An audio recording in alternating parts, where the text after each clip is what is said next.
Andy, my dude, have you heard of the magical website builder known as Squarespace? Ugh, not another Squarespace ad. I feel like every podcast is sponsored by them. Hey, don't knock it till you try it.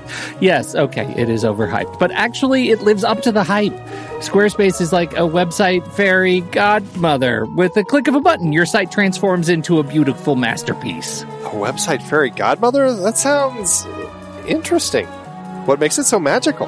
Well, for starters, those slick templates make anyone look like a professional web designer. Pick one, customize the colors and fonts to match your brand, and voila. Plus, the drag-and-drop fluid engine is so easy, your grandma could build a site on Squarespace. Well, she did knit me a lovely scarf last Christmas.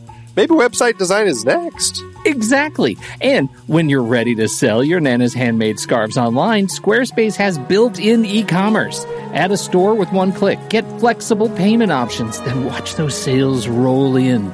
And when she wants to teach others her steezy scarf skills, Squarespace's new courses feature is just the ticket.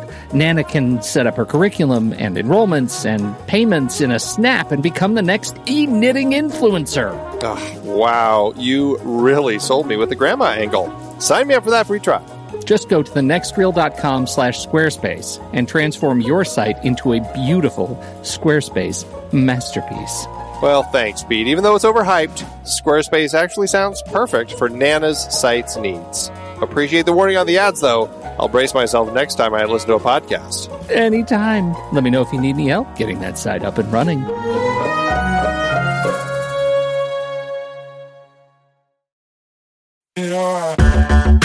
Andy, can you believe we've almost hit 700 episodes of The Next Reel? I know, it's crazy. And with all the other episodes in our family of podcasts, we are well over 1,200 episodes of movie conversation. It's really pretty amazing that we've gotten to have these in-depth movie chats every week for over a decade now. And we couldn't have done it without our loyal community of film fans. Their support over the years has meant so much. For sure. That reminds me, we should give the merch store a shout out. Buying shirts from thenextreel.com/merch is a great way listeners can continue to support the show. Plus, they get to sport our great designs. Absolutely. I think sometimes folks forget we have a variety of shirts, mugs, phone cases, and more available. In fact, a great place to start is with a shirt sporting the Next Reel's logo. We also have that classic Fast Times Spicoli Surf School tee, or the weirdly popular Rusty's European Tour shirt. The one from National Lampoon's European Vacation. Why is that so popular? Search me, but we have sold a ridiculous number of those. I guess there are a lot of Rustys taking trips to Europe? We're always adding new designs based on movies we've covered, like our brand new design for a streetcar named Desire, featuring a streetcar named Desire. So if you want to rep your love of TNR and films, head to thenextreel.com/merch. Every purchase helps us continue to have these weekly in-depth conversations. So visit thenextreel.com/merch today. And as always, thanks for listening and being a part of the Next Reel community. We've got lots more great movie chats coming your way. I'm Pete Wright. And I'm Andy Nelson. Welcome to the Next Reel. When the movie ends, our conversation begins. Salvador is over. We got to get close to the truth. We get too close, we die. Listen, I think it's going to blow in El Salvador real soon. I thought if you guys could get me a new press card and $2,000, I could get you some really good stuff. What do you say? Look, this is serious, okay? I need one for old time's sake. You got to give me $500 to go to El Salvador. They kill people here, Boyle. You believe everything you read in the papers? Yeah. Come on, man. You're going to love it here. What?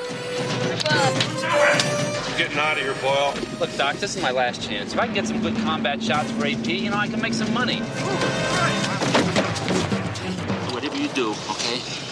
Don't get on the ground. They're not just shooting Indians. They're shooting at us.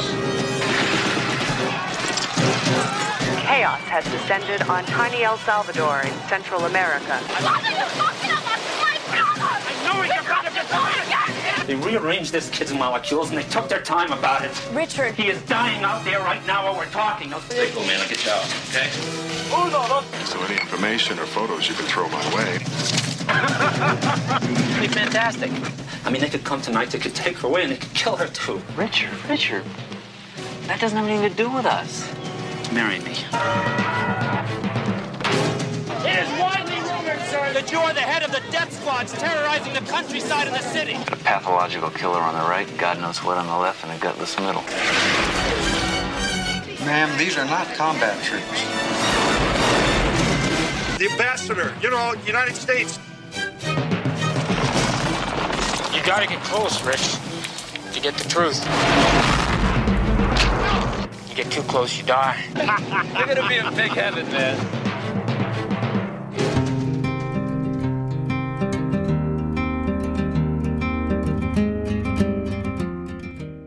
Andy, I started a new list on Letterboxd. I've started several new lists on Letterboxd, and I know you're a fan of the lists. Yeah, this one is our Friday night movie list. I decided that I want to start cataloging all the movies that my family, because we can do this round robin, we go around and we each pick a movie every Friday night, and I'm now cataloging those movies. And I maybe regrettably made it a public list. Now, the question is, are you going back and are you trying to remember all of the ones that you've talked about before? I tried, and I logged them so inconsistently that I wasn't able to build the robust catalog of Friday night movie lists, movies for my family that I wanted to.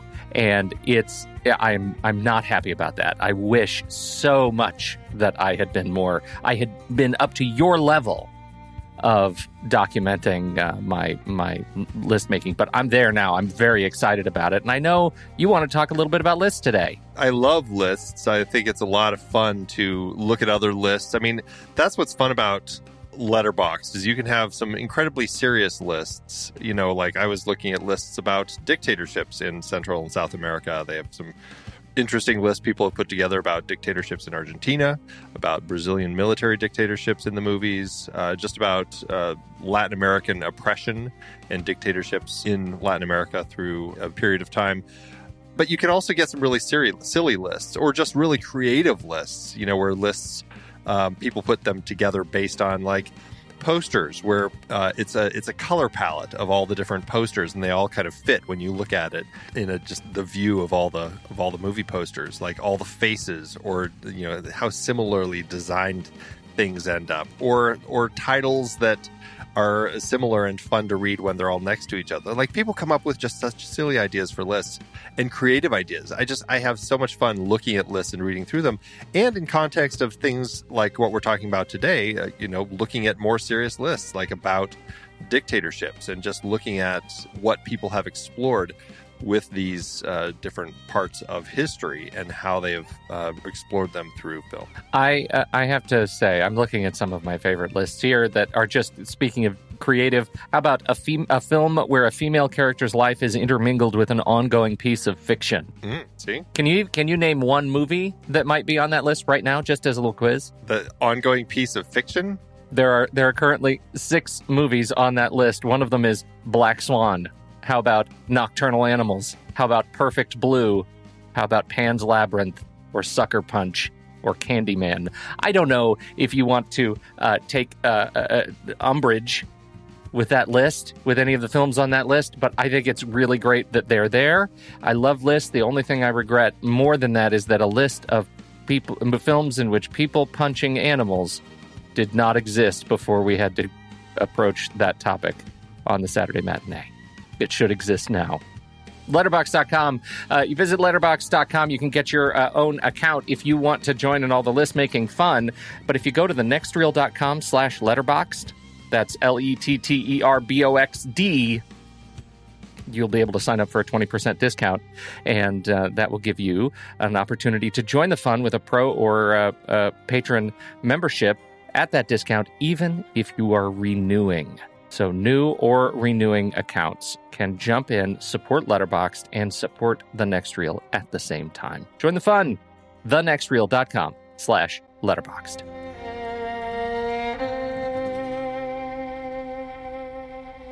So, Andy, El Salvador, the movie Salvador, rough straits. I don't know if James Woods was the best guy to send. Can I want to just set this up because, okay. El Salvador, Central America, there were a lot of things going on in a lot of countries in Central and South America in this period of time. Not to say any of it's over or it was only this period of time, but in this particular period of time, El Salvador was going through a civil war. There was a government that was led by the military, and there were a number of different left-wing groups that were kind of collectively under what was called the FMLN, the Farabundo Martí National Liberation Front. And unfortunately, and this is what so often happened with a lot of these, the U.S. was, afraid of communism. This was definitely a period of time where, Cuba had been, quote, lost to the communists, as had Nicaragua. And El Salvador was, there was this huge disparity in income. Coffee was a big cash crop from the country. I think it had like 95% of the country's income coming in from coffee. But that was going to about 2% of the population. And the land was owned by an even smaller percent of the population. And so it was very much a case of, what we now these days kind of call just the 1%. And, it's like very much a difference between the rich and the poor in that particular country.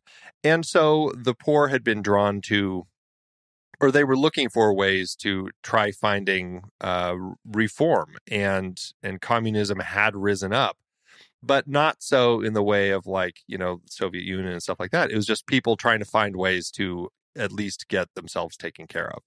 But because the U.S. was so afraid of communism, we do things like support the military dictatorships that are running the country. And Jimmy Carter started it. He was trying to promote stability in the country. But then when Reagan took over, and this film deals with that period when Reagan takes office, the spending increased dramatically. And the U.S., through his first term, spent nearly $1 billion of aid for the Salvadoran government. In this period of time, the human rights groups had said that, I can't find the statistic right now, but of all the different the violent acts that had been occurring in this period of time, the vast majority of them were from these U.S. government trained death squads and from the military government actually attacking peaceful demonstrations, things like that. A very small percent of the violence caused in El Salvador at this time was actually from the guerrillas, who were underfunded. They didn't have the weapons that the government did. And so it was a very dangerous country that unfortunately the U.S. was behind. And as far as its military dictatorship. And so I think that it's just an important thing to kind of, have as a backdrop for our conversation, because I think Oliver Stone, we're talking about kind of the evolution of Oliver Stone and his films over the 80s. And I think his political views, his leftist views, this is his really the first time that he gets as a writer-director to kind of put his leftist thoughts on screen and really kind of to the forefront. And you can really see that. He actually says there's a scene in the country club partway through the film when Boyle, played by James Woods as the photojournalist, he's talking to the U.S. military leader who's kind of working with the El Salvadoran government and one of the other U.S. cronies there. And I guess they wanted to cut it out, but Stone really wanted to keep it. He said, because it was wordy and on the nose, there was resistance to it. But I fought for the scene in its entirety because I thought it would probably be my last shot at saying what I believed about our government, Vietnam, and Central America. It would be my gravestone speech that would forever distinguish me from the scripts I'd written in the past, but whose contours, as directed by others, concealed murky liberal sentiments at their core. If this was my last film, which I was now expecting it to be, I did not want it to be once again misunderstood. So I think that's, in context of what we're doing with this series, I think that's a good starting place. I think it really is too, and I think he learned some interesting lessons over the course of the films that he'd already made, and I think in terms of not just this film, but in how he thinks about films, he had some fascinating things to say about that. That about coming to learn what American audiences would understand in his movies. He says, when we screened the film for American audiences, it just didn't work the same way. He's talking of the madness that goes on in this part of the world.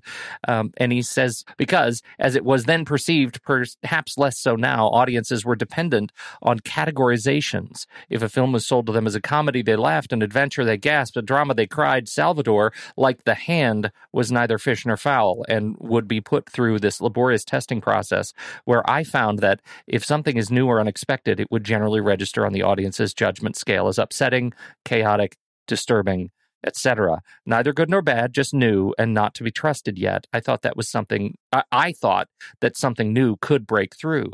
What I think is interesting, and I think is worth sort of planting that stake here, because I think with Salvador, you get so much more Oliver Stoniness than the prior movies. Like we're trying to kind of nuance out. Are we going to call it Stoniness? The themes that, what? You got something better? Spielbergian, Kubrickian, Stoniness. Okay. Yeah. All right. No, okay. he's stoned. I think that might be a better one. Yeah. So, but over the last several films, we're trying to like sort of suss out what is in these films, the Oliver Stone stuff. It's here. It's all in Salvador, right? He is making a stand as an activist filmmaker with this movie, and he's putting through the character, the real life character of Richard Boyle, in the hands of James Woods, and he's putting him in these situations to demonstrate the pain, the lies, the frustration, the economic disparity and inequality that is going on in this part of the world, and the American role in it. And I think that's really important, that the lies he's trying to sort of document for posterity, the lies that were going on in the eyes of the people who were on the ground and actually delivering it. The whole scene where he's meeting with the military folks and he's saying, look, I have photos of the military command there. They don't have the technology and the munitions that you think they do, that you're telling the American people that they do, that you're moving through the military that they do. They have like rifles and sticks. And you're making this a massive military incursion. And that is a lesson that we learn over and over and over again, just because of complication, right? It's hard. But this is Oliver Stone, putting that stake in the ground here. I think it's interesting that it takes it starts here and takes a while for us to acclimate to and expect what Oliver Stone is bringing to the table.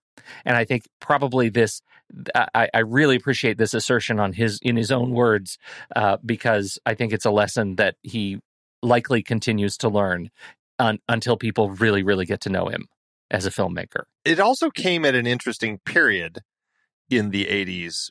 Well, it just kind of because of the political elements happening at the time, I feel like Hollywood and studio filmmakers were wanting to tell some stories, but weren't sure how, except when it was through the eyes of an American.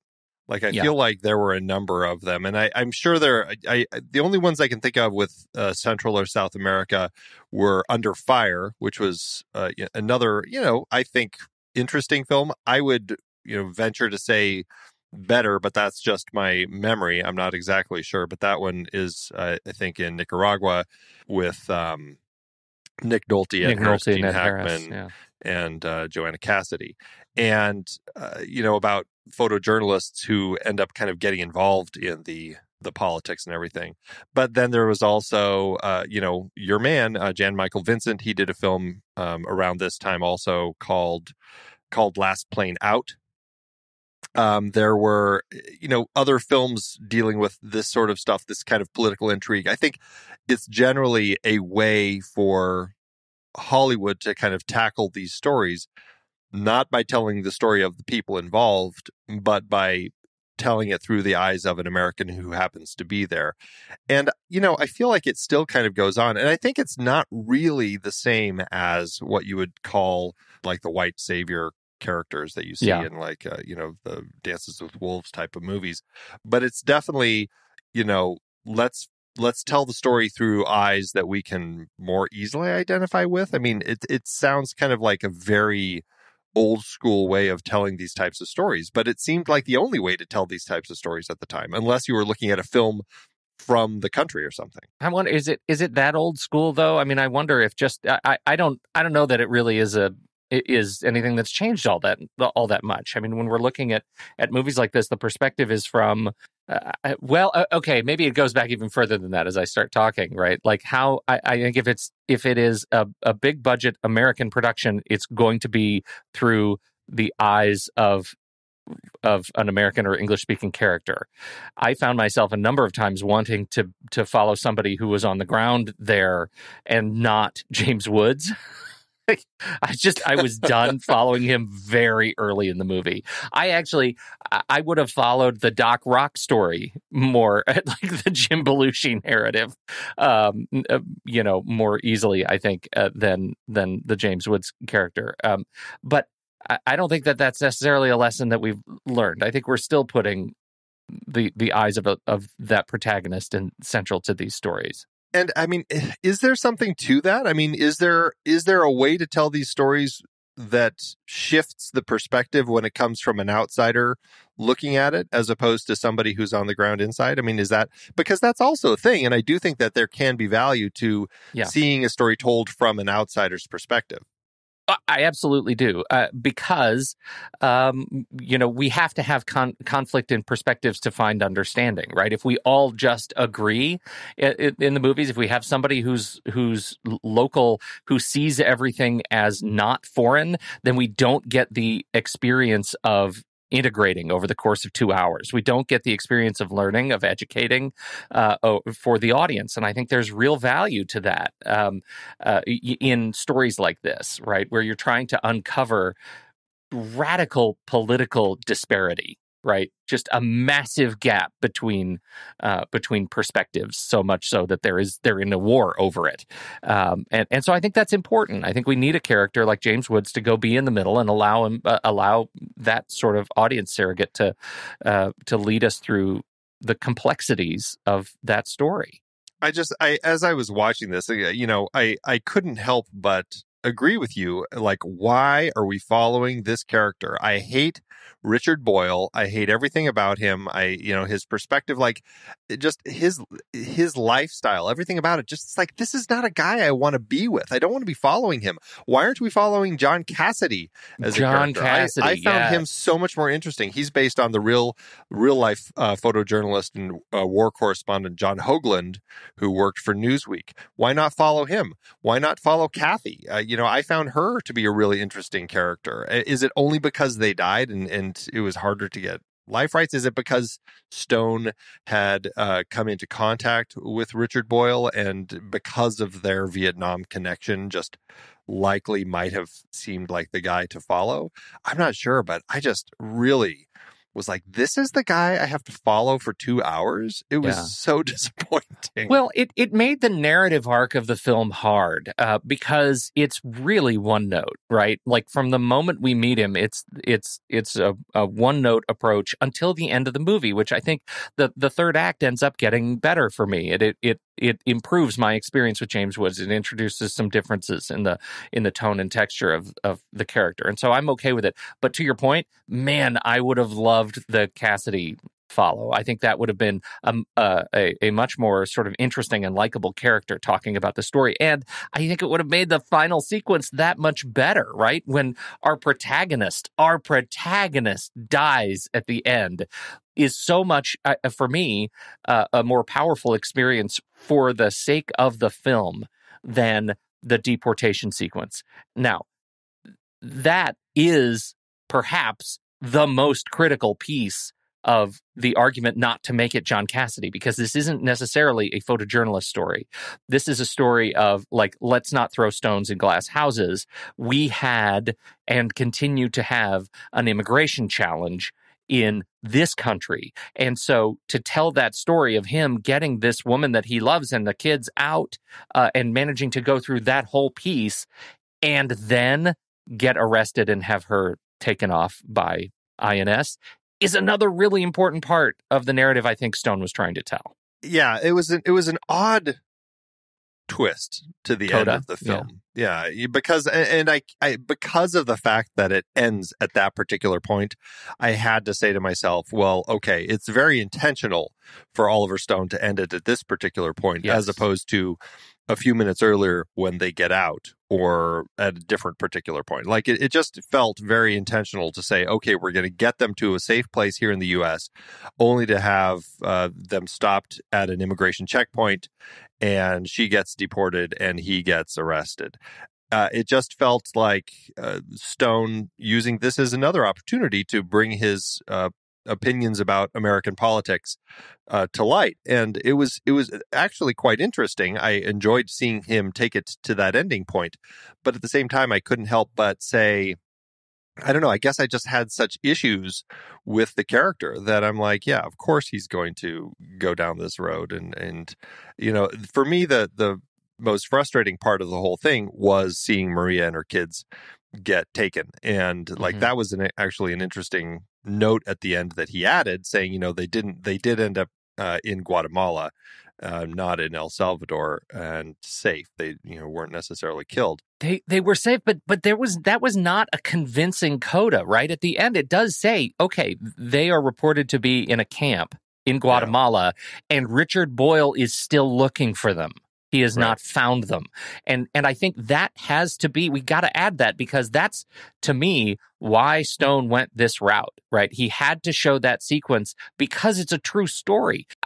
How do you change it and make that coda text not completely heartsick? Like, okay, so they get across the border, and then what? Well, it turns out INS got him, and he was arrested, and she was sent to Guatemala. Would you want to read all that on the text without seeing that last scene? No, but at the same time, it's like, I mean, like, I guess I was like, was that the story? So I guess this is what is interesting about this story, really focusing on Richard Boyle as the photojournalist. It becomes, and taking us to the point that it does, it really becomes less about what's going on in El Salvador and more just about Richard Boyle and his life.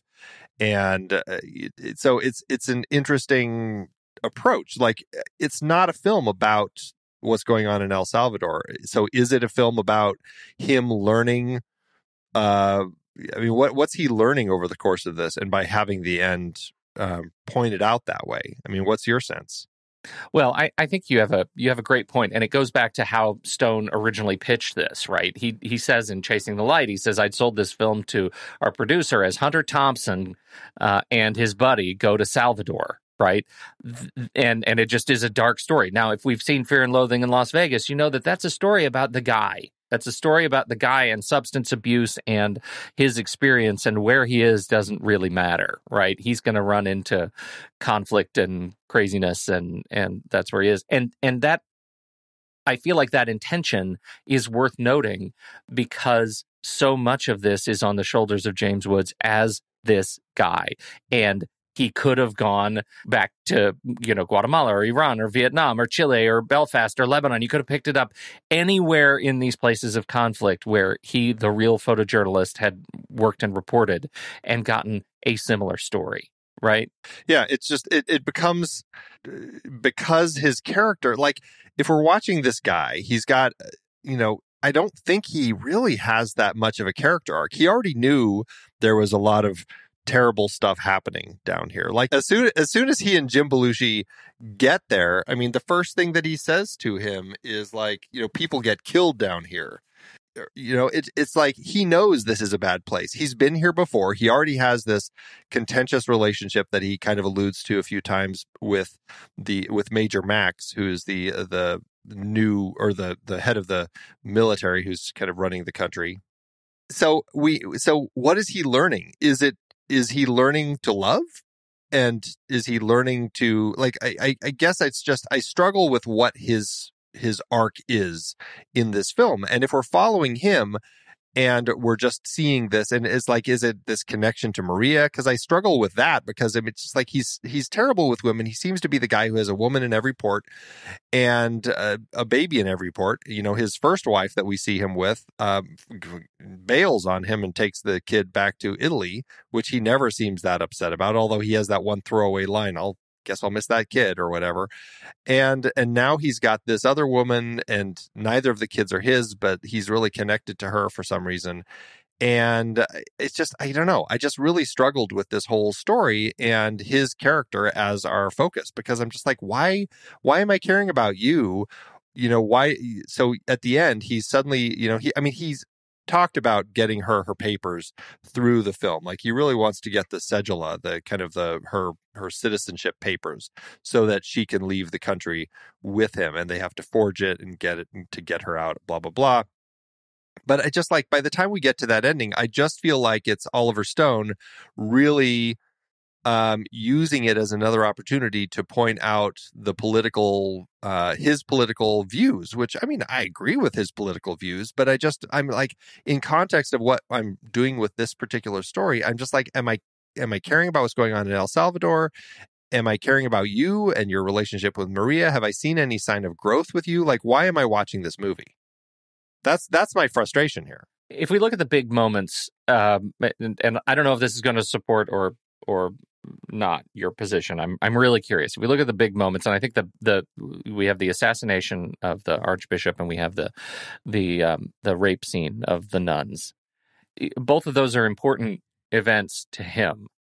I would submit that the nuns was the more important event to him, because he had such a personal connection with one of them.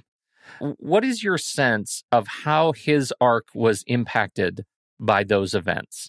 It's an interesting question, because we also have, with the first one, correct me if I'm wrong, the way things played out, but we have the assassination of Archbishop Romero, which, you know, I'm guessing that the script or the reality of Richard Boyle's story was rewritten in order to make it work, where he happened to be there right in front when Romero was killed. I have a feeling that was some liberties with the truth. But after that, is that when he takes on the role of, like, the outspoken journalist when they're at that event with Major Max, and he's like yelling all of his questions at him about running the death squads and stuff? Does that happen right afterward? Yeah, I think that's after that, right? And Max says, "I'm very disappointed by that question." So, yeah, but I mean, I don't know. Yes, it seemed like he was more personally affected by the death of the nuns because Kathy was with them, right? Kathy was driving them from Guatemala and taking them somewhere, and they were stopped and raped and killed. And I mean, it was a horrifying thing.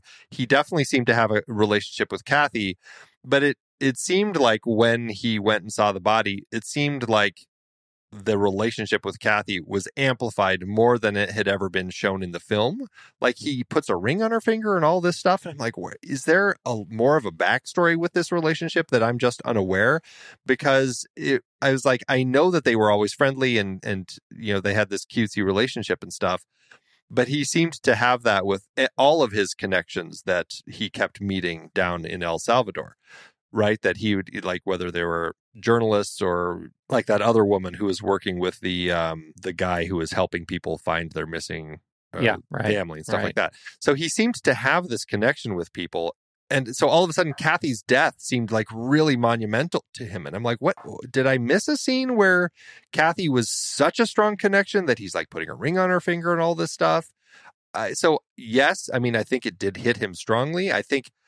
But I think things keep building over the film where, you know, I mean, violence keeps happening. Like, there's just a lot of terrible stuff happening, because after that, he's just going out again with Cassidy, and they're just, you know, now he's kind of Cassidy's, quote, assistant, and they're going out and taking a bunch of photos and stuff. So I don't know. I guess it seemed like it affected him, but it didn't seem to change much about him.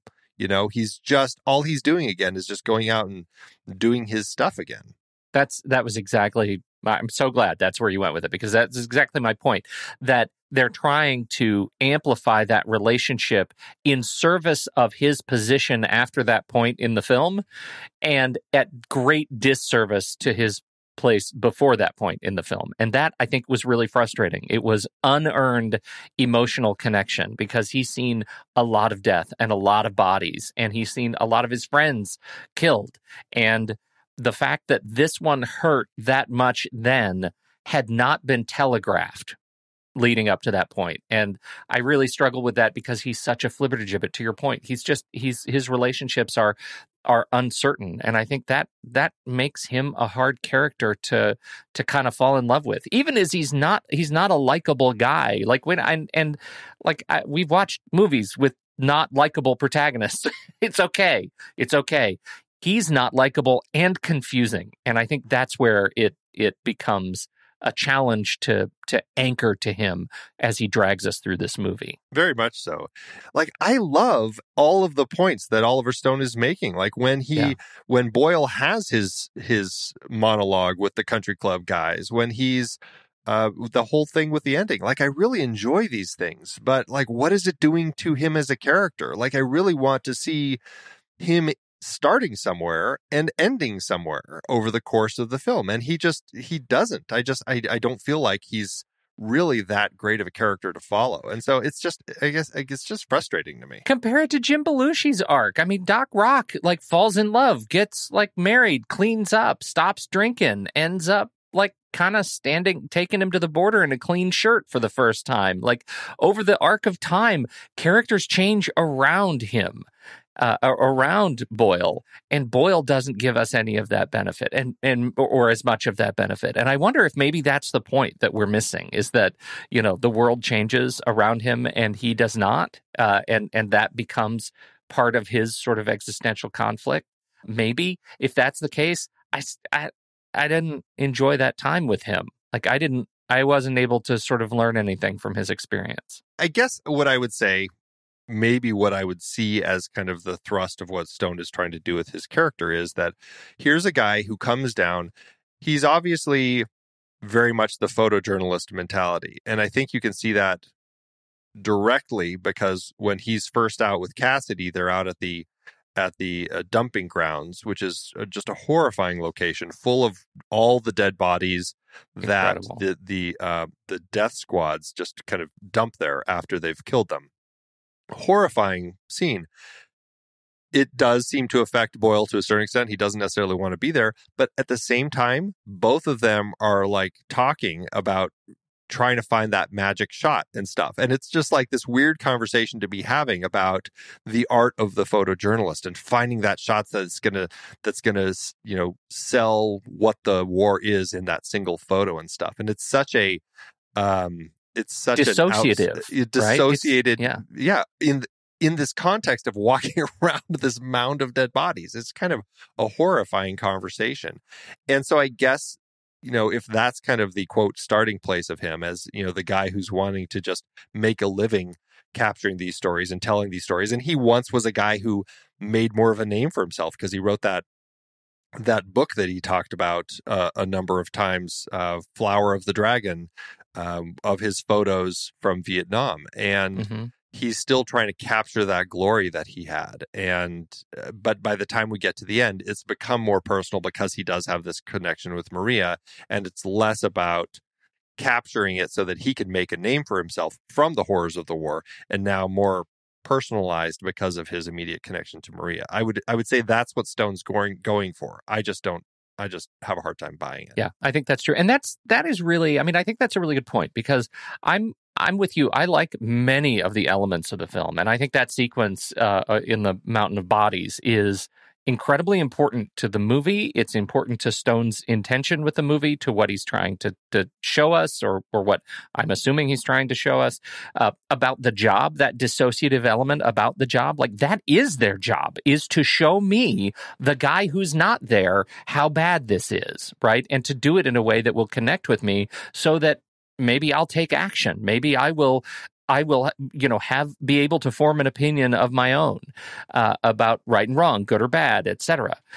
I like all of that. I like the way that is strung together. I think there are some very strong images in this movie, and I think pushing toward, more of the madness and violence, to the point of having the movie contested by censors. Like there are some great bits about how, they had to make changes to this movie because censors wouldn't buy it. It was really mad. I generally like James Woods in the movie. I think he is a strong performer of Stone's material. When he is on, he's really on. Like, I think James Woods, if you separate what I don't like about the Richard Boyle arc, I think James Woods is interesting and captivating to watch as a performer. And so that's why I am deeply conflicted about this movie, about kind of how I feel about it. I didn't necessarily enjoy my time with it because of that sort of flat Boyle arc, but all of the components I think were engaging for me. Yeah, and I mean, to that end, I would agree with you. I think that James Woods is very engrossing in his performance of this character, and I think actors really do get a lot out of playing unlikable characters. It allows for a lot of he made a meal out of it, work. for sure. Yeah. He's very interesting and unlikable guy throughout, but I really enjoy the way that he plays him. He has that photojournalist kind of drive to kind of, get the lead and stuff like that. I think that he does a great job, and it is compelling to watch. I mean, I'm not saying it's a bad film. It's just he's a hard character to stick with. And I don't really understand his story arc, but I think that he does make, Oliver Stone does make a compelling 2-hour story to watch. It's an interesting one to look at. But I think a lot of that just also comes from the watching, the politics, the journalist side of something so horrific happening in a country like El Salvador at this time. Yeah. A side point that makes me crazy about this movie, and it's not about the movie because I think the movie authentically captured exactly my experience with this. Freelance photojournalists, these stringers make me nuts, Andy. I can't watch them because they treat their equipment so bad. And I love gear so much. Like, I want to have it forever and ever. And it's just awful when they're throwing lenses at each other in this rocky terrain. No. I hate it. And that is every stringer, every freelance shooter I've ever met. And it just goes all the way back to my experience in journalism school. They all somehow are like this. And I was never able to carry that mantle. I have always been a bit of a prima donna with any gear that is my own. I hate it so much. I think you're probably more like them. Hey, if someone's paying you and they're gonna buy your broken equipment, then yeah, why not throw it around? That's what I say. See, that's the problem.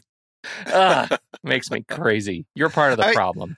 I want to talk about just a couple other points since you just brought this up. I do feel like the story was not that great at following the life of Boyle as a journalist. Like, there were elements in here that were brought in that I'm like, why is this a point suddenly? For example, I believe it's the CNN reporter has to go to a different country and report something there. And so he says, hey, it's yours. You've got the job, Boyle. And Boyle's all thrilled. Oh, great. I get to do this now. But then that never goes anywhere. I'm like, are we seeing that just to, make sure that he stays in the action? Like, I guess I was just a little, I didn't feel like there were enough elements that were giving me what I needed to really explore why he's here, who's paying him, stuff like that. It was odd having some moments like that didn't give me the payoffs that I was hoping that they'd have.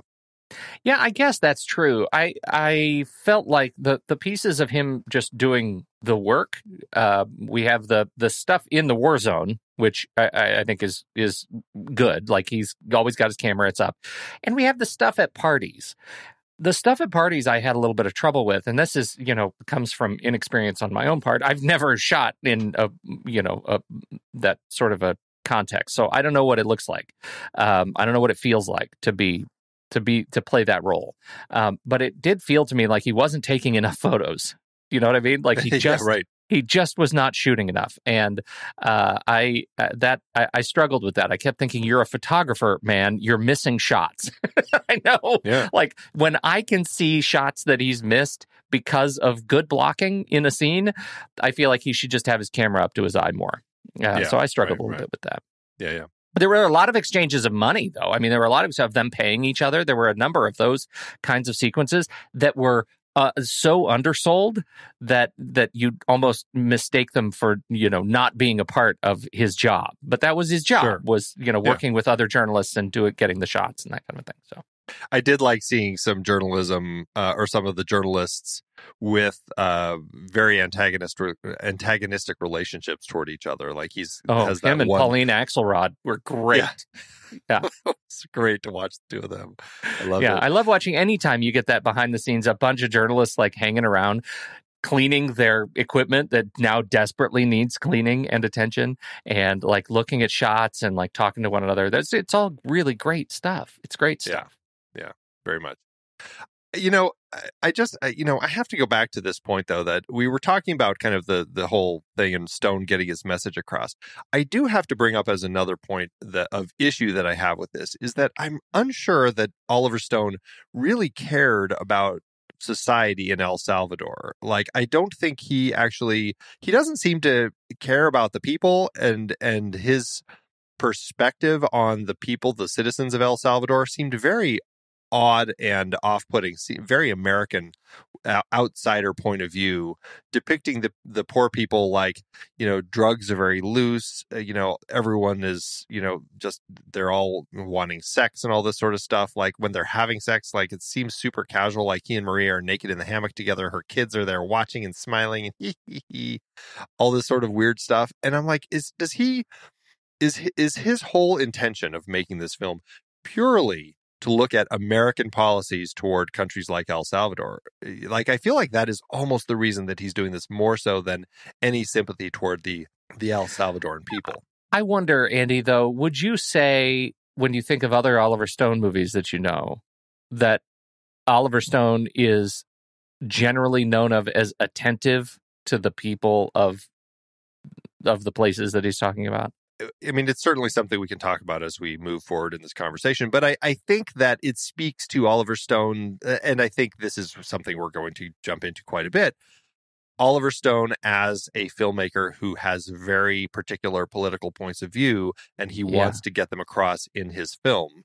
We'll see this, I'm sure, when we get to Platoon in a couple weeks and Born on the 4th of July. I'm curious to see, what's he saying about society in Vietnam. It's probably not until, what is the third in his Vietnam trilogy, Heaven and Earth, where he probably does more exploring of the Vietnam society rather than just Americans in Vietnam. But I think you're spot on, right? This is a guy with an agenda, and anything that distracts from or gets in the way of that agenda is diminished.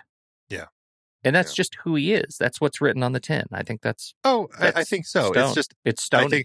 It's Stony. I think that there are times when it... I don't know. I find it frustrating because I feel like I would like to see a little more out of this. And I think as an interesting comparison for people is look at the film Romero, about the Archbishop Romero and his assassination. It's not a great film, but I find it to be a really compelling film about this Archbishop that is portrayed by Raul Julia, who I think is just really fantastic in the role. And I think was it like it was actually like the priests, like the Paulist fathers, actually funded the film. So it's an interesting comparison to. And possibly a little more focused on the El Salvadorans themselves in that particular film. So as an interesting comparison, I think people should check that film out by John Duigan. I have not seen it. I'll add it to a letterboxed list. I quite enjoyed it. And Raul Julia? Oh, I know who he is. Fantastic in that film, yeah. I think your point is well taken about, though, thinking about what Stone portrays here in terms of, Salvadoran society, Central American society. It's different. and some of that we just need our character to go through and explore what's different. And so much of that here is Boyle celebrating the stuff he can do that is okay in Salvador, that is not okay in New York. You know? Yeah. That's what he does. To that end, it's an interesting film. And I think in context of Oliver Stone and his journey kind of becoming the filmmaker that he does, I think this directing opportunity that he had here is a great stepping stone moving forward to create kind of the, quote, Oliver Stone film, or films that are stoned, as we'll call them now. Yeah. Yeah, they've gotten the full Stone treatment. I can't wait to add that to our shirt. I know. We need the updated shirts, stickers. Kubrickian, Spielbergian, stoned. All right. What do we want to do now? Do we want to get into getting it made? So much getting it made. There's a lot about getting it made that I think is interesting. Do you want to kick it off? Any particular points you want to talk about first? Well, the first one, we started a little bit talking about censorship and what was hard about this movie, in terms of getting it made and approved. That, in fact, the scene, the major scene in question is the dinner, right? When they're brought in after getting beaten up and they go meet Figueroa. They'd been arrested for being journalists. They were going to be shot for being journalists. And he said, I'm good friends with Figueroa. And Figueroa happens to remember them. And he remembers that Boyle had once written this article about him that was good, this dictator. And so they have this dinner and they eat. And originally, they were all having sex around this table, right? That was all in various degrees of sex. And Boyle is having sex, and he's trying to get information from the colonel, who is there also having sex. And at one point, the colonel pulls out a bag of ears, right? War trophies. He pulls out these ears. He puts one in a glass of champagne, and he drinks it with the champagne. And then he takes another ear and puts it in a prostitute's mouth. And it is just, it's over the top. And apparently, and he says, left wing ears, right wing ears, who gives an F? And he as he's doing this, and it was really terrible. And apparently, that scene was rough for the government censors, and they said this is not going to happen. And it took a long time to figure out, how to manage that sexual content, and it ended up getting chopped. And Oliver Stone apparently felt very strongly about that was part of the madness of the experience that had to be felt, by leaving that scene in. And I'm curious what you think of the final sequence as we got it.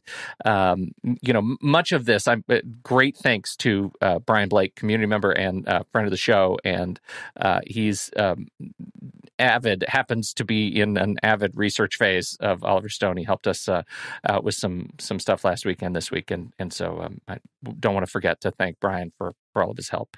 What did you think of that sequence as it relates to the recuts? Did you notice? Did it feel kind of jarring to you? I don't think so. I think, if I watched it again, I could probably tell that it had been chopped up a little bit and truncated. As it stands, I don't recall much from it, honestly. It just it didn't stand out as much of a scene other than, oh, he really is friends with Figueroa.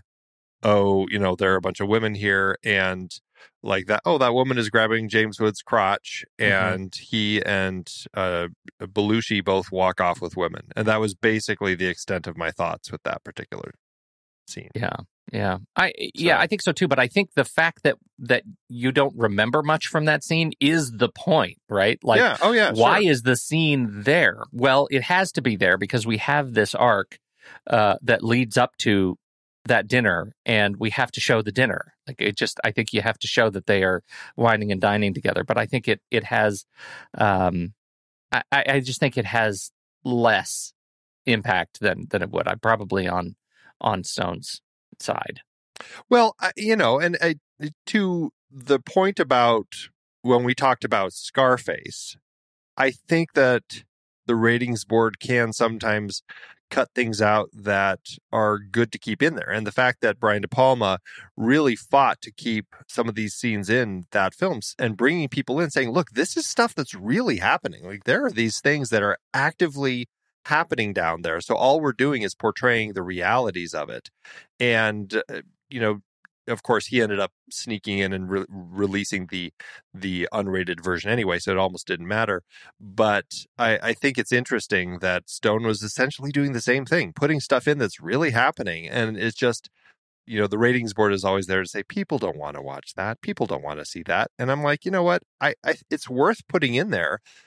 I honestly would love to see a cut that had these scenes in it and just see what power it ended up bringing to it. Yeah, right. The other piece that I think is interesting about this is the struggle with getting it. And I know it's budgetary, and so you should really be talking about it. But this was an interesting note that I had never considered. They shot this thing in Mexico, and the budget dropped too early. Did you hear about this? Yeah. They, because of the, it's always a thing. Anytime you're dealing with a production budget between two different countries, you have a set budget for your film and you go into a different country to use it, and all of a sudden your exchange rate changes. I've been on a couple productions.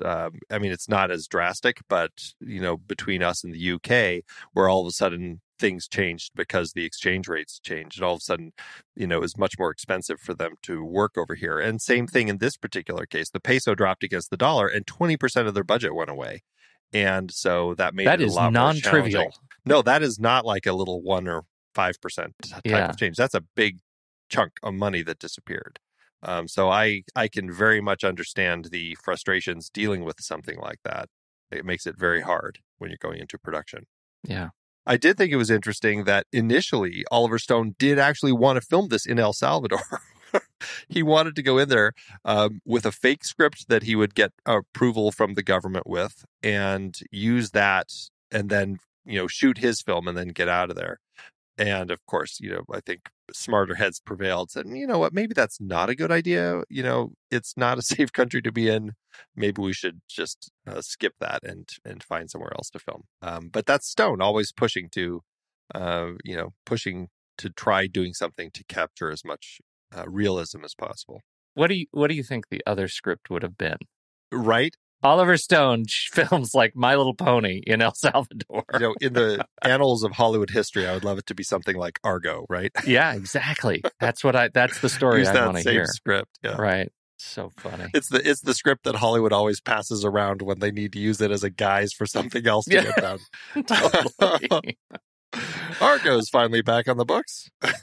We certainly can't move too much further through this conversation than without talking about the relationship between James Woods and Oliver Stone. Apparently, it was contentious. Contentious, but they both seem to be okay with that. Yeah. I think both of them probably recognized that it's helpful and provided them with what they need. I mean, they worked together again. They worked together later in Nixon and Any Given Sunday, I believe, are the two films that they worked together again. It's funny that you say it that way, too, because it's sort of the kind of an aspirational kind of confrontation, right? Where the two guys go at each other, push each other really hard, get really mad, but do it with such respect that they end up, respecting the work that comes out the other side. You don't always hear those stories in Hollywood. James Woods says this about Oliver Stone: working with Stone was like being caught in a Cuisinart with a madman, and he felt the same about me. It was two Tasmanian devils wrestling under a blanket. Still, he was a sharp director. He starts with a great idea, delegates authority well, scraps like a street fighter, then takes the best of what comes out of the fracas. Nicer words were never spoken. I just love the two Tasmanian devils wrestling under a blanket. I know, that's funny. Description there. And then Oliver Stone had this to say about James Woods: I don't believe in confronting everyone, but I think confronting Jimmy helped. He wasn't used to being confronted, and I think he gave the best performance I'd seen him do because I drove him nuts. Well, at least he knows. There is a scene where that stress was really pushed, and that's in the final war zone. And part of it, I have trouble understanding the mechanics of how this worked, and so we'll just get it all out there. Woods apparently walked off set for the plane scene. Apparently there were power lines above him and he was wired down. The single engine old plane was supposed to fly in low. Oliver Stone's looking at the scene and Stone says, "God, I miss combat." And Woods heard him say that and got very upset and walked off set. It's an incredibly powerful sequence, right? The death of his friend and colleague, and the fact that there is that handoff of the film canisters, or like, I got the shot. Now you need to take it and get it home. But I guess to that point, now that I'm saying all that out loud, like there is, I think often when you have great photography movies, right, there is more of an affinity for that one shot, right? What is the magical shot? It's the Walter Mitty shot, which I think that film does so well. And in this movie, they've set up this "I've got the shot" sequence with only one other sequence in the movie that deals with the shot, and that was the mountain of bodies, and it was an hour and a half earlier. And so I feel like there isn't quite enough of a thread to allow us to feel as powerful toward that moment for the photographic greatness of it. I don't know. Does that make any sense? Oh, 100%. Because it absolutely speaks, again, to another problem with this film, or circling back, really just kind of the overall problem with the film is Oliver Stone, I don't think, was caring much about the war in El Salvador. I think he was very much caring about how the United States, or how it was affecting its people, right? His perspective is very governmental. It's what are these governments doing to the people without caring about the people. And I think that's Stone's perspective with this film, because we never even get to see the photo. And I was like, if this is a moment and it's going to be something that is like, oh, we've got to save this photo, because this photo, as they say in their conversation earlier, you got to find the photo that is the one image that can represent for what this means to these people and what this means. So people over there can understand what's happening here. And we never get to see that photo. And if you look online and you see some of John Hoagland's actual photos, he does have some powerful photos from El Salvador and other places that he's been. So it's like, why not actually, when we get to the end of it, show that cover of Newsweek with one of these photos or something like that, And it's like, I don't know. I felt like Stone brought that forward as a key point in the film. Or I shouldn't even say that. He brought it forward as a point in the film that they have that conversation about, and then turns it into, as you said, this thing that whole ending was about. And it's like, is that what it's about here? I don't know. And I don't know. It felt like it was kind of out of the blue. And even with the death of Cassidy, I mean, he was one of 16 journalists who were killed in El Salvador. More than 75,000 people who were El Salvadorans either disappeared or were killed. It's like I feel like we lose track of what we're really caring about with all of this. There is another emotional point too with that character that I think is really important when Cassidy, he is so determined to stand in the way of the war, right? To stand in the middle of the war. And he says the camera is a shield, right? The camera is a shield. That's it is one of those things that he's I think a lot of photojournalists who put themselves in harm's way to capture these images, to tell that story, I think they really, that is an important part of the job. And I think that it is celebrated maybe not enough in the movie, right? It is because at the very end, I felt that was such a powerful thing. And it yet again is another reminder that I kind of wish that this had been more of a photography movie and less of a James Woods Boyle movie.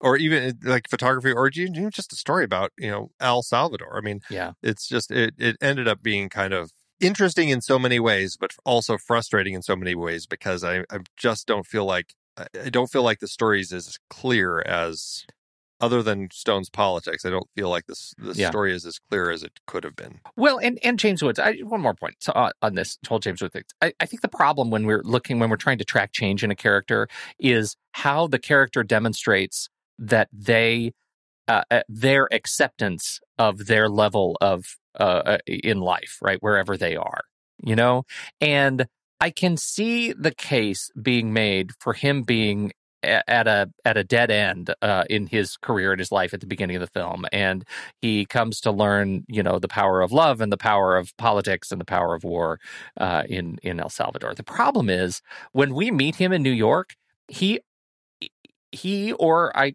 maybe should say James Woods does not communicate that he is anything other than accepted of his place. Like he is. I don't get any sense that he is different today when we meet him than he was 10 years ago when he was in, Vietnam or wherever, right? It seems like he's already adapted to being this kind of guy. I don't get the point that he's upset about it. He's always asking for money. I mean, that becomes a kind of a comic element in the film. Starts with 2,000, goes down to 500. By the end, he's asking for $10. Just pocket change, traveling money, and that becomes kind of a funny element. But I don't get the fact that he's already at the end of his ropes, and that this is a movie that's chronicling his return to favor, or his efforts to return to favor professionally and personally. Yeah. I just don't. Right. It just doesn't telegraph that to me. That's all. No, I think that's a big problem with the film. Yeah. What do you think of Jim Belushi? I think he's fine in the role. I didn't really care for the Dr. Rock character, and I think he's really only there because Boyle, and he apparently really drove there. That seems to be his whole purpose, and it almost served for me more as a distraction. Like it's another character. I'm like, why am I caring about this guy in his experience in El Salvador rather than actual people in El Salvador? Like it just was a character I was so uninterested in. I mean, I like Jim Belushi. I think he's been in some really good stuff. I just didn't care for this extra character here. Yeah, I get that. I liked him personally, I think more than you, and I didn't have a problem with the extra character because I think it sets the stage well for their drive, and I didn't, I think they're both unlikable characters, but then to watch us sort of dip back into Dr. Rock's experience, almost anecdotally, throughout the course of the film, it sort of is punctuated by watching him fall further and further and then kind of climb back up. I actually thought that was an interesting mechanic, and so I didn't find it as much of a distraction than as more compelling. And I think that once again, apparently Woods and Belushi had some real issues on set together, and Belushi was the new and less experienced actor, and so he starts out taking tips from James Woods, and eventually they're like calling each other's agents and talking about how Woods is trying to sneak the back of his head into the frame too far during Belushi's close-up over-the-shoulder reaction shots, and it just ends up being a real nightmare of an experience between the two of them. I don't know. I don't see a lot of Belushi Woods camaraderie today, but I don't know how that played out. Yeah, where's the Josh Gad reunited apart for this movie? Yeah. I like the politics. I liked Michael Murphy as Thomas Kelly. I think he does a fine job playing the role of the avatar for U.S. politics in the country, and actually gives a chance to both demonstrate through him and the military experience, the military leadership, just how hard it is to get truth and accuracy, and also how to do the right thing ultimately in the end. There was a little act of hope in this Oliver Stone film that comes in the work of Thomas Kelly, Michael Murphy as Thomas Kelly. And I liked that, when he turns around off the plane and ends up sort of saving the day for our guys at the border. You think that's going to be the final great redemption and everything's going to be great. Of course it's not, but you think it is. Feels pretty good. Yeah, I think you liked it more than I did. That felt very scripted. It's just like all of a sudden this call to the ambassador gets them out of the whole situation. I was like, all right, okay, sure. Okay. All right, I see where you're going with it. I see who you are with this movie. I get it. I get it. Anybody else you want to talk about specifically in the cast? We're going to wrap it up. I think that John Savage is always great. I really enjoy seeing him pop up here. I mean, we've talked about him, the Deer Hunter. I can't remember if we talked about him on Do the Right Thing. He's got a very small part there. Godfather Part 3, he was in that. He's one of those actors who I think, especially in this particular point of time, I just really love his look. I think that he carries a lot of presence. I do too. I like him a lot, and I kind of hate watching movies where he has a small part because I generally wish that the movie was about him. Elpidia Carrillo, she plays Maria. I thought she was fine. It's not a big part. There's not much, but I tell you, the reason that maybe I enjoyed the ending so much is because that moment with her at the end, I felt was they actually gave her something to do, and I was like, okay, there was really an interesting, painful moment when she agrees to say goodbye to him. Yeah, right. Yeah. Right. It's hard. Apparently she had some issues. She had a tendency to just blank out, forget lots of stuff. There were lots of reshoots involving her work, and that Stone really struggled with her. The word is, as he says it, is apparently that in Mexico and Mexican filmmaking, it was very much just do what I tell you to do. And when Oliver Stone is giving so much to these actors to sort of carry the weight of finding their internal struggle and improvising, and there are many stories around the improvisational around big sequences in this film. She struggled with that and had to be directed more, which was not something that Oliver Stone was keen on doing. So I end up I think she's great. I mean, I liked her, but like you, she doesn't have a whole lot to do. No, I think she's given maybe a little more in something like Predator. Mm-hmm. Right. Maybe. Tony Plana pops in as Major Max. He's one of those faces that I've always loved seeing. And he will end up kind of popping into some more Oliver Stone films down the road. But, he's a guy who definitely keeps busy and is fun to watch. Cynthia Gibb is in this movie as the driver of the nuns. I think she's a nun. I think she's actually a nun. She's not a nun. They call her the real woman. They call her like a layperson. So I think that right. She's a person who's down there just working with these different groups trying to help, and she's one of those people who is just drawn to helping these people who need aid. She is one of those faces from back in the day for me. She was in Youngblood before this. I think it was the same year with Rob Lowe.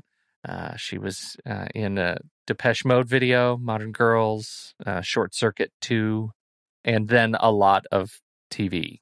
And so her face has been around for a long, long time. And it was really funny to see her. Like, I had to go do some pretty serious photo browsing of stills from all of the things that I'd seen her in and didn't recognize that it was her. It was really fun. I think she's fine. I mean, she's fine. She looked really young. Really young. Yeah. The cast, when he kisses her in the beginning, he kisses her on the mouth, and I thought, get off of her. Right. Come on. Too young. 22 or so when they made this, and I mean, he's 40 something. So I mean, yeah, it does seem a little awkward, but she looks like she's like 15. Yeah, totally. Camera, Robert Richardson. He's somebody who starts with Stone here and will work with Stone for, quite a while. I think he's going to be, we'll be talking about him throughout the rest of this series now, but he goes on working with Stone, through the 90s. And I think that may be the end into like U-turn territory.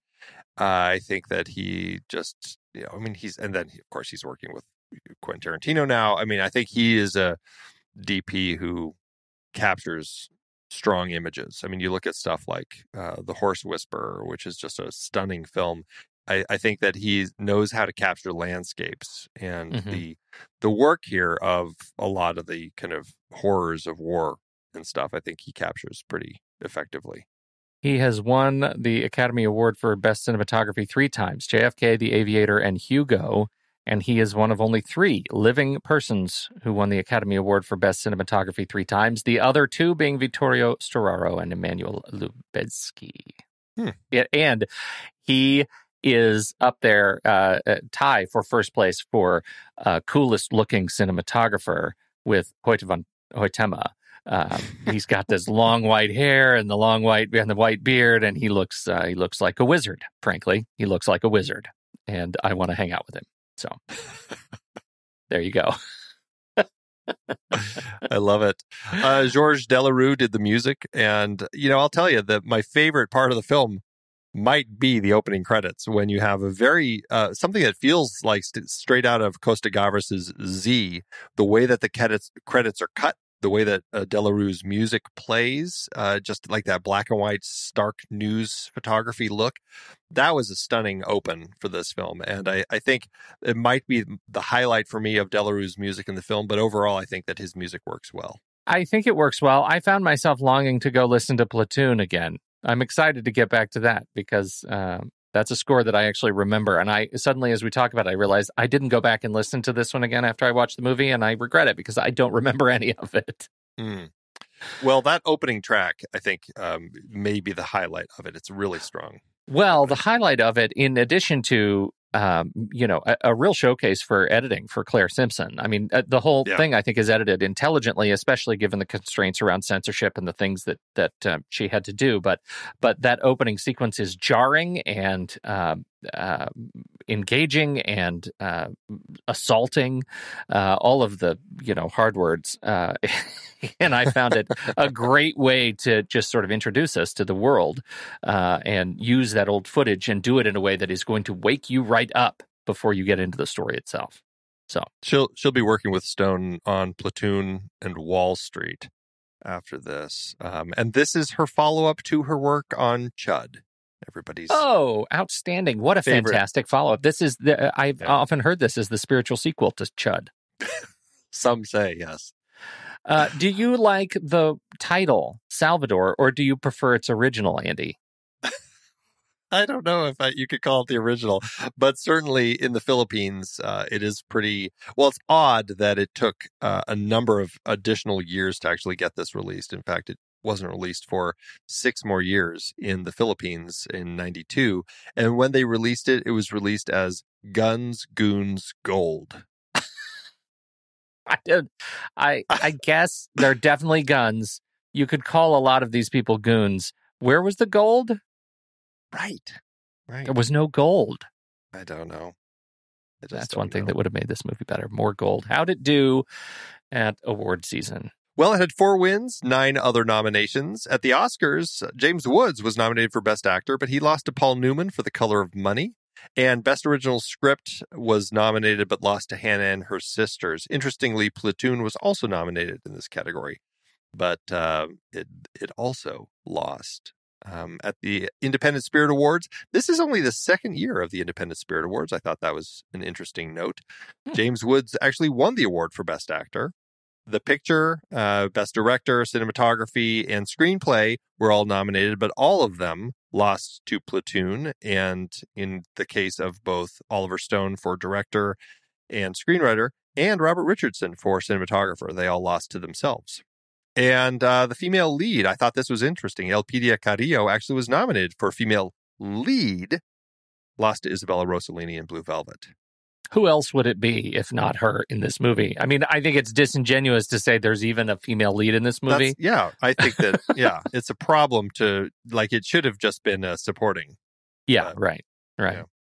At the National Society of Film Critics, Oliver Stone was nominated for this and his work in Platoon, but lost to David Lynch for Blue Velvet. And at the WGA Awards, it was nominated for Best Screenplay, but lost to Hannah and Her Sisters.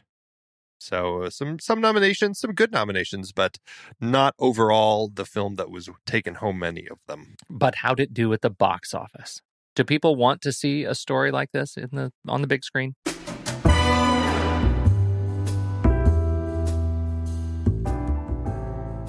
Well, Stone's return to the director's chair cost $4.5 million to make, which is $10.5 million in today's money. Considering the fact that the 3 films he wrote prior to this each cost about 5 times this, it seems to suggest that he was given a small budget so they could, quote, try him out again. This movie premiered in New York City March 5th, 1986, then in LA April 11th, before opening wide April 23rd, 1986, weirdly opposite 8 Million Ways to Die, his next film that we'll be talking about next week, along with Violets Are Blue. This film could not find its audience, unfortunately. It only earned $1.5 million at the box office, or $3.5 million in today's dollars. That lands the film with an adjusted loss per finished minute of $57,000, and that was another strike for Oliver Stone. Okay, I know we're sort of middling to fair on this movie overall. Elements we like, elements we don't. On IMDb, this exceeds the IMDb 6-star rule, 7.4. And of the movies that deal with this stuff at the time, I mean, my man JMV, his Last Plane Out is a 4.6 on the IMDb scale. Under Fire, that you said you had a higher memory, a better memory of that film, it's a 7 out of 10. This movie, 7.4 out of 10 on the IMDb scale. This is the highest rated of those 3. It is a movie that I find fascinating. Is it that this opinion of the movie has increased with the gift of time? I don't know. It's weird because even Romero, you put Romero on the list and that's a 7.1. And I would put that, again, I haven't seen any of these recently, but I would put Romero and Under Fire over Salvador. I don't know. It's an interesting ranking, and it makes me wonder if people are ranking it on memory or if they've gone back and rewatched it.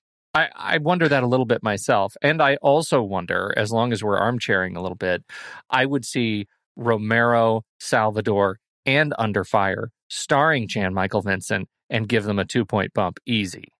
So. Of course you would. I see we need to take it to the mat. What do you think? Let's do it. Head over to flickchart.com/thenextreel. You'll see the list of movies that we've talked about on this very show. If you swipe over in your show notes, tap the word Flickchart, it'll take you straight to this film in the Flickchart database where you can add it to your list and see how it stands up against ours. First up, Salvador or La Cage aux Folles? I think I could go Salvador on this one. I'm definitely La Cage aux Folles.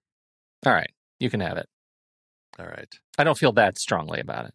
I know. I was wondering if you were going to fight me on it or not. Salvador or Rabid? Rabid. I'll say Rabid. Yeah, this one came up for me too. Weird. Salvador or Labor Day? I would watch Salvador again first.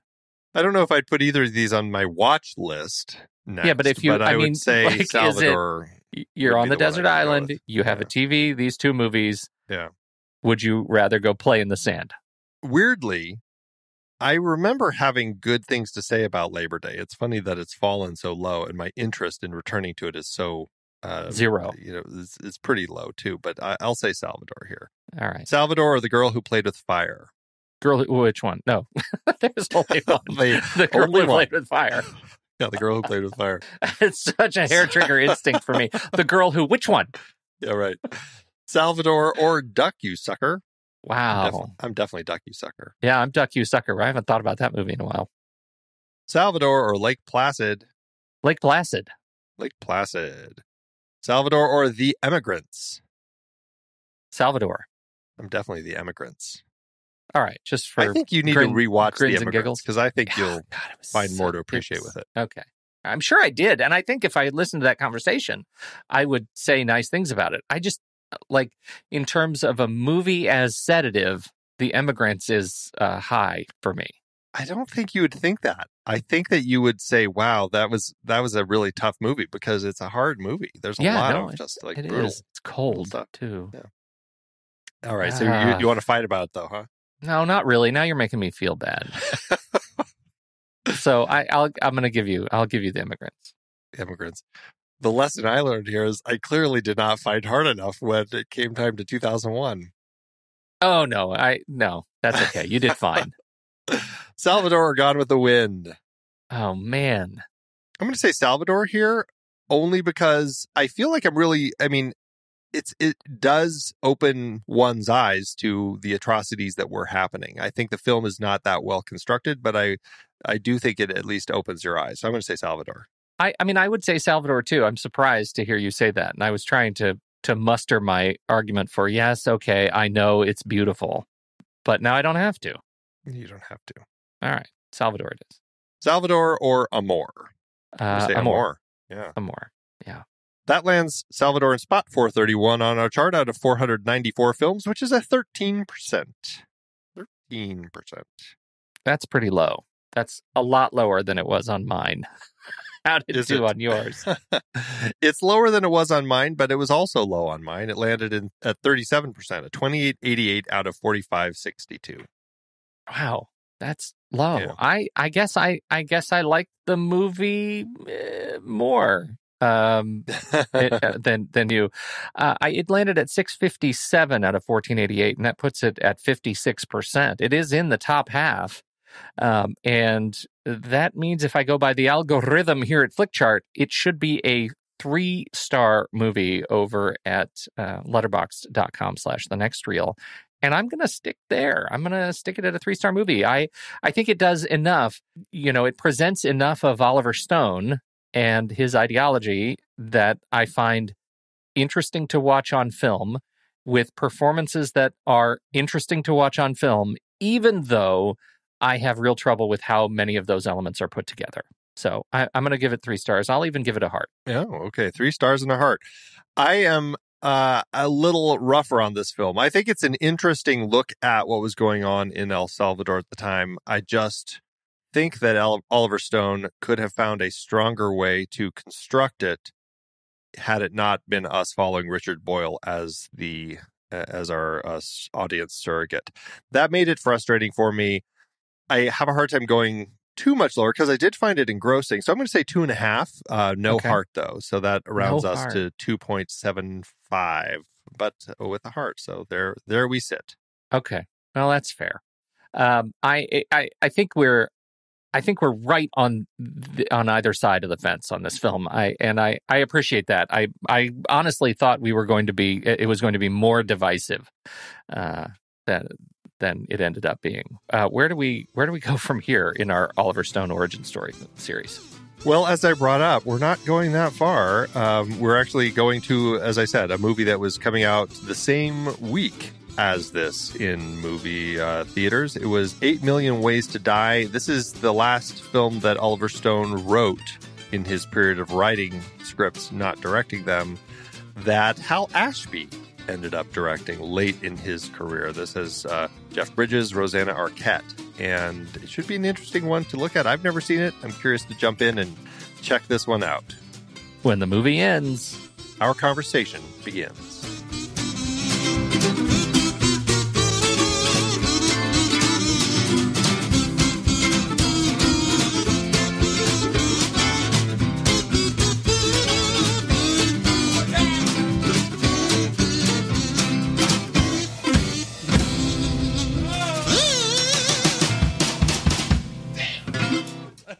Letterboxd giveth, Andrew.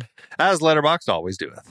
Okay, now I'm sure you have, I don't know, you want to go first? I know you've got a couple, and you probably have a position statement to tie them together. I have no position statement at all, but okay. Why don't you go? Well, I'll go first. Okay, go ahead. So I've got a 3.5 star by Joe, who gives it a heart, and has this to say about the film: James Belushi's performance is a bigger war crime than anything depicted in this flick. Oh, Jimmy. Yeah. Did not like the Belushi. Can I say that? Yeah. The Belushi? I don't know. Now we need an actor shirt. The actors' nicknames. Exactly.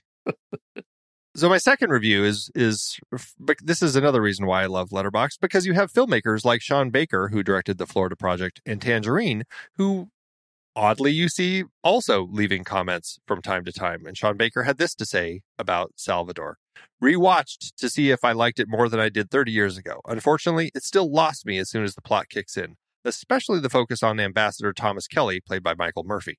Supposedly, the budget was only $4.5 million. That is incredible. This film would easily cost $60 million today. Twilight Time Blu-ray has Oliver Stone commentary that I'm looking forward to listening to. Thanks, Sean Baker. Thank you, Sean Baker. Well, to follow up on the good and kind Sean Baker, Tess has a 1.5-star review, and I think this gets to something that Baker was talking about. Loud, incoherent, and over-the-top macho. The main character is just an unsympathetic jerk, and I even cheer loudly when he gets shot. It's hard to follow the story because it's such a mess, and I can barely figure out who is on which side. No, I would not recommend this wreck. And then goes on to do the whole thing in Dutch. So I absolutely get that position. This film it takes a little bit of work. Thanks, Letterboxd. It's hard to believe we have been having in-depth weekly conversations about movies since 2011. You're telling me producing this show week after week is so much fun, but it does require a lot of work behind the scenes. If you'd like to help support our efforts, one easy way is by using our Originals page when shopping for books and movies that we've covered. Your purchase is made through our links. Give us a small commission at no extra cost to you, and allow us to keep having these great discussions. We covered a lot of great movies that were adapted from other material in Season 10.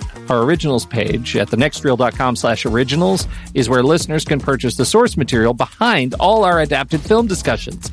It helps support the show at no extra cost when you buy through our links. In our foreign language Best Picture nominees series, we looked at several adaptations, including Z, The Postman Il Postino, Crouching Tiger, Hidden Dragon, and Letters from Iwo Jima. We hit the high seas with In the Heart of the Sea from Nathaniel Philbrick's nonfiction book for our Aquatic Killers series. Definitely a weaker entry in that series. I bet the book is better. Oh, me too.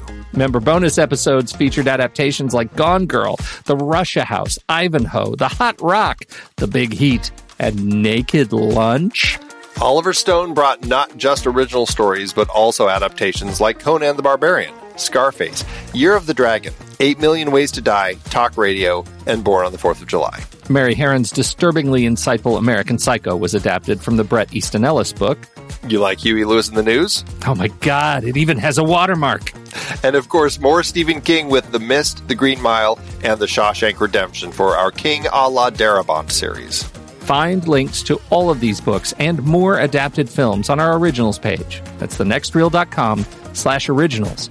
Every purchase supports our show. Get the full list of books that we've talked about and start your next read today at thenextreel.com/originals.